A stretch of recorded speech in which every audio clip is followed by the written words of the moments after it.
Nyo Tengku Razali. Betul lagi orang begahnya. Ilong kan ke si John ja ayo kan. Agak ragu lembacut karena pakan lu hanan beriji. Yang pertama. Karena pakan jamun tengah dalam sejarah Imam bin Hambal. Imam Hambali tinggal lu sejarah gopnyan watai gejak musafir menan gepiu watang masjid.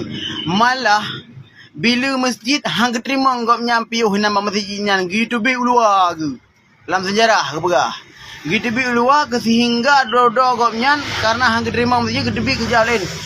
Nak yang bantu goknya bawa tangan siro pedagang roti. Yang cita-cita pedagang roti yang iji hawa ini merumpuk dengan Imam Hambali. Karena bawa tangan hana lagi jenuh na media-media rukang leu. Bawa tangan hana rukang leu ingin merumpuk tapi dengan izin Allah Taala geputruk Imam Hambali bagoknya dengan cara sebab bono gara-gara kepiuh buat masjidnya hai terima.